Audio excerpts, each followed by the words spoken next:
How do you determine your Google Ads monthly marketing budget? If you're trying to determine how much should you spend because you don't want to overspend or completely underspend, you've come to the right place. In this video, I'm going to show you my easy 3-step formula and how I come about determining a pay-per-click ad budget that is sufficient enough to get results in a timely manner so that we could start seeing data come in and start making good decisions about our campaigns. And also to, ultimately see how we could potentially scale. Now, before I dive in, I wanted to quickly introduce myself. I am Michelle, the founder of Level 28 Media.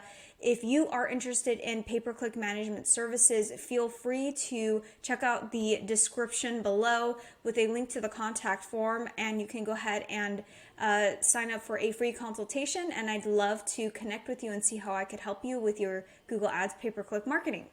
Now, let's go ahead and dive back into how to determine your pay-per-click budget. I first wanted to say that doing this exercise is going to be really eye-opening for you to see, number one, what your ad budget should be, but then on top of that, being able to see what your performance could be and see, is Google Ads even a good channel for me based off of my customer lifetime value? And really, at the end of the day, we just need to know, is it even potentially profitable for you? And that's also part of all this forecasting. So I'm going to keep it really simple with this quick 3-step formula and take you through that. But first thing that I wanted to say though is that Google Ads pay-per-click marketing is not for every business. If you are not willing to put out a sufficient budget to advertise, don't even waste your time with it.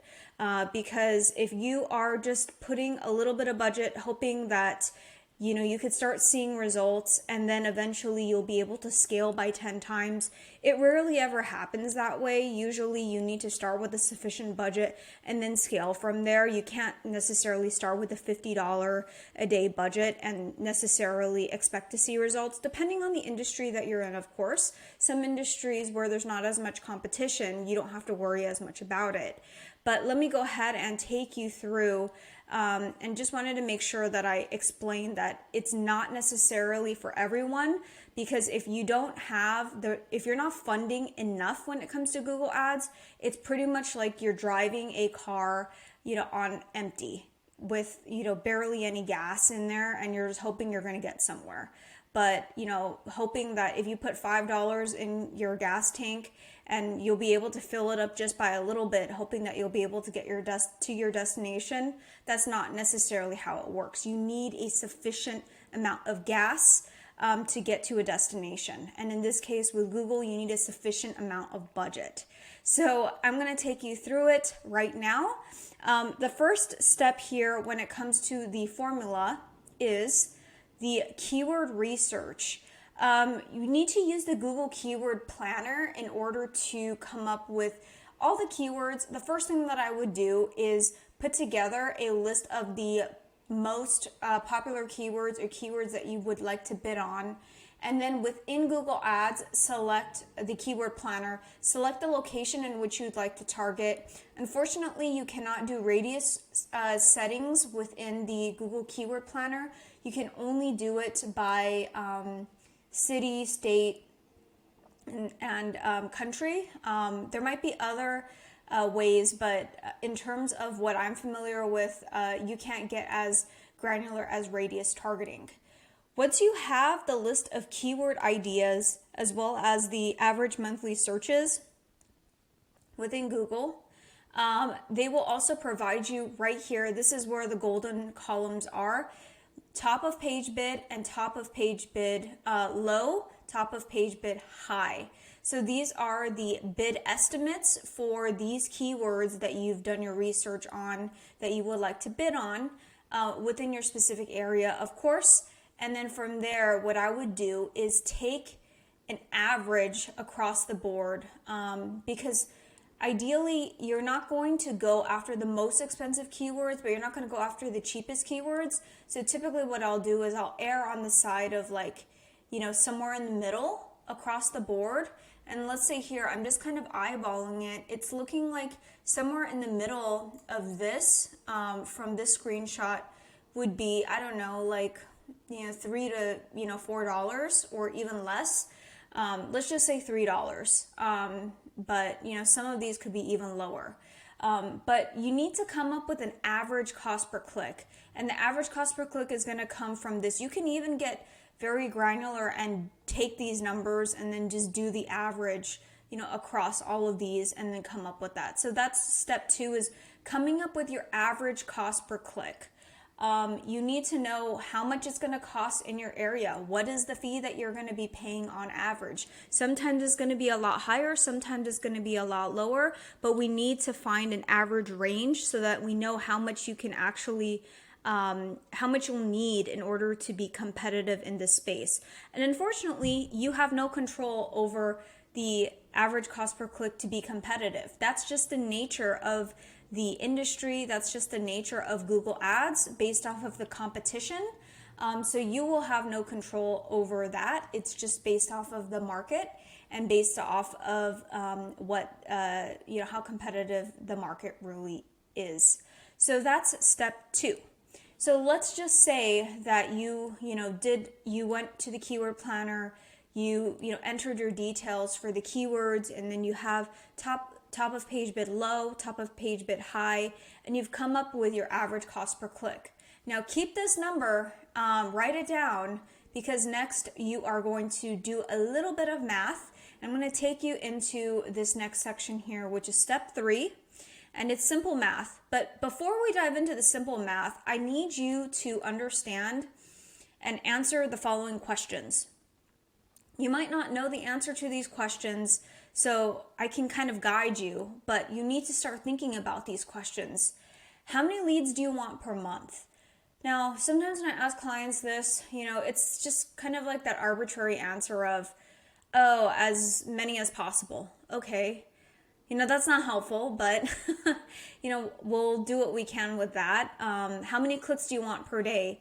No one really knows. As many as, we need to actually see success. Okay.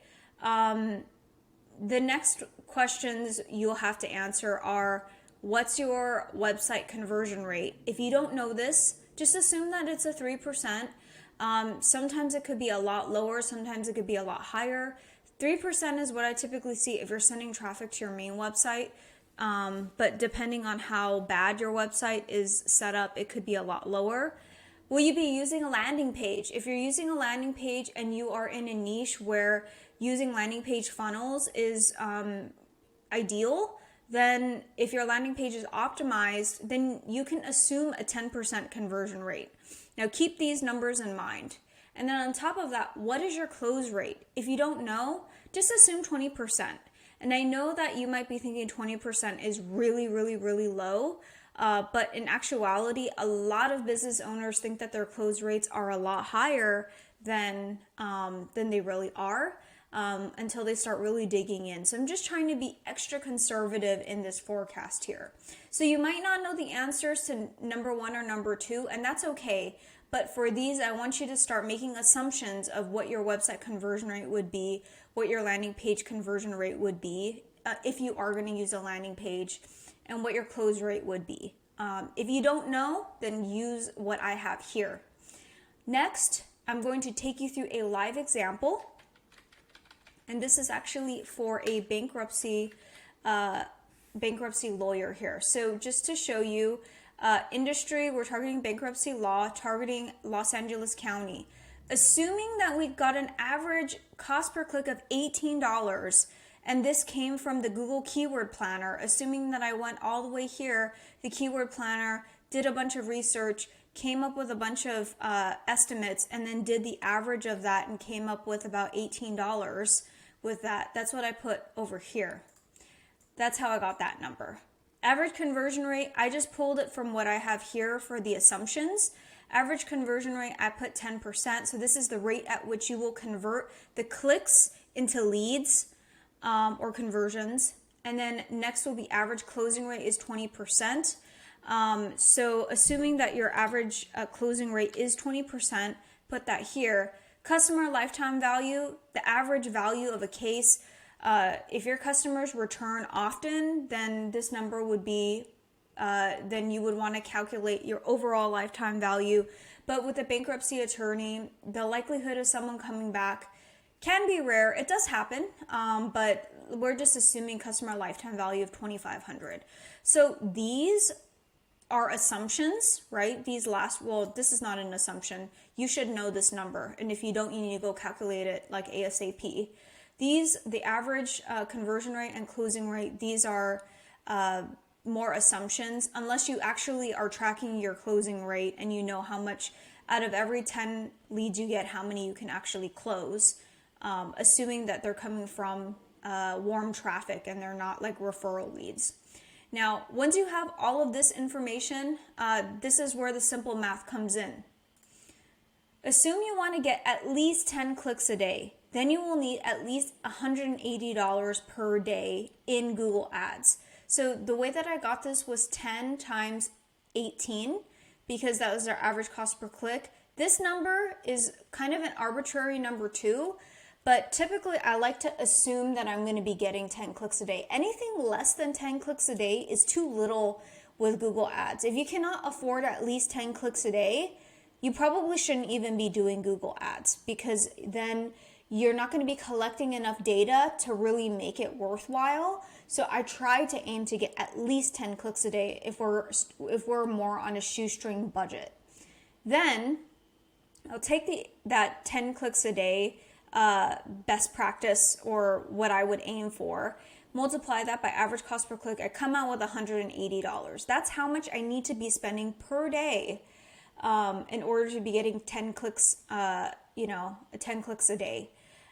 So how many days do you want to be on? That's the next question.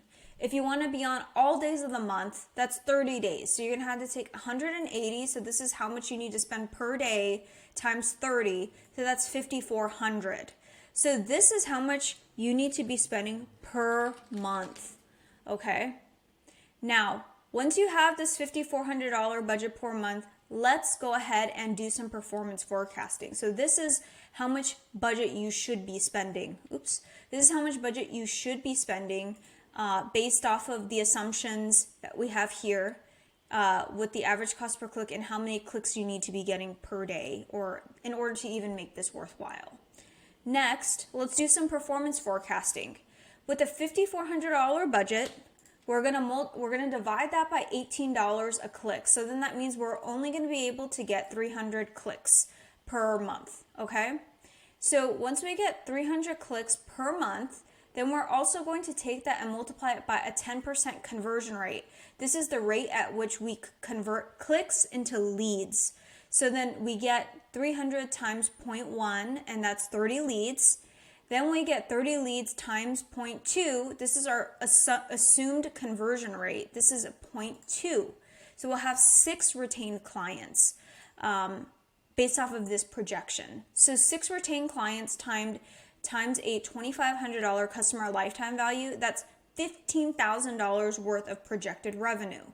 So this forecast is assuming that you invest $5,400 in order to get back $15,000 of projected revenue, assuming that your conversion rate is the 10%, assuming that your closing rate is the 20%. If your closing rate is higher, then great. This number is going to be higher. If this conversion rate is higher, then this number is going to be higher as well.